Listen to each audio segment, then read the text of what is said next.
राधे राधे दोस्तों, जय श्री कृष्णा।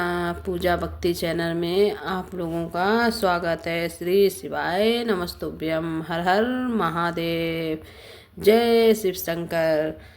उत्पन्ना एकादशी व्रत की कथा।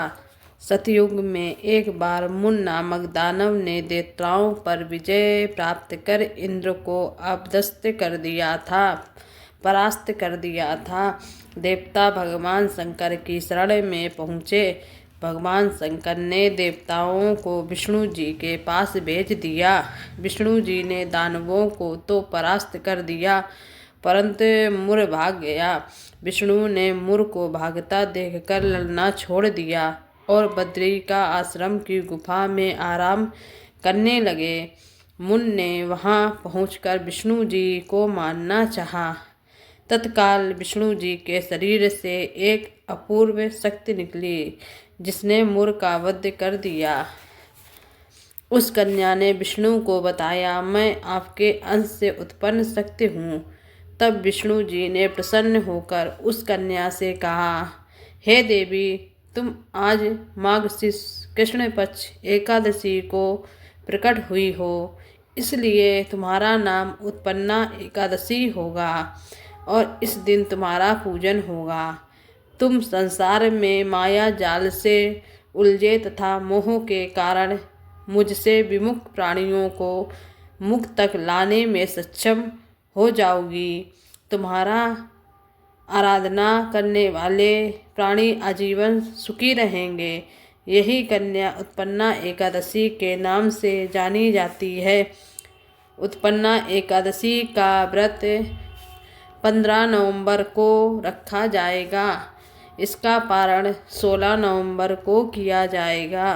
उत्पन्ना एकादशी का व्रत माघशीर्ष मास की कृष्ण पक्ष की एकादशी का किया जाता है।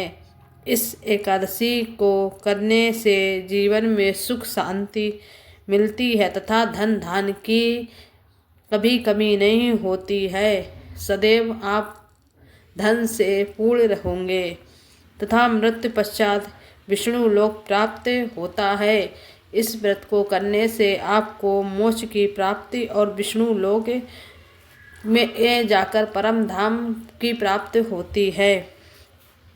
इस दिन भगवान श्री कृष्ण की पूजा करने का विधान होता है।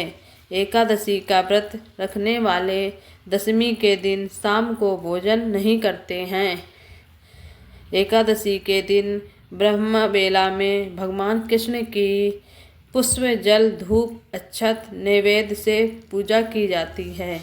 इस व्रत में केवल फलों का ही भोग लगाया जाता है। इस व्रत में अन्न का सेवन नहीं किया जाता है। विधि विधान के अनुसार आप लोगों को उत्पन्ना एकादशी का व्रत रखना चाहिए और भगवान का सारा दिन नाम जप करना चाहिए।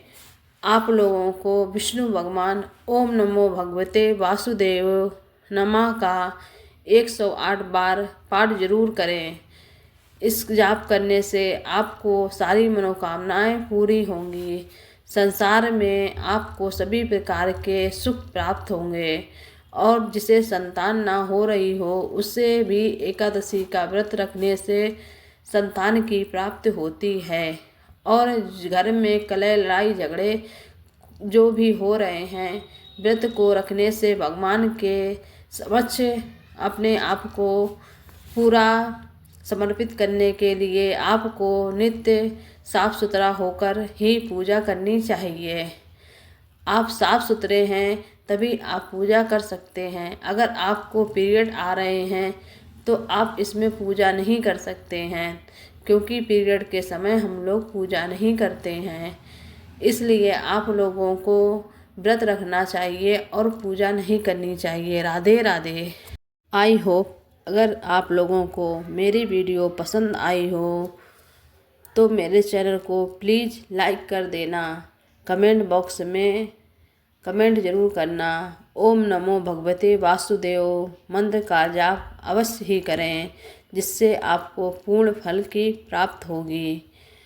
और कमेंट बॉक्स में ओम नमो भगवते वासुदेव का कमेंट जरूर छोड़ें, जिससे आपकी जो कामना होगी वो जल्द ही पूरी होगी। मेरे चैनल भक्ति चैनल पूजा भक्ति चैनल 909 को लाइक और सब्सक्राइब करें। राधे राधे, जय श्री कृष्णा, श्री शिवाय नमस्तु।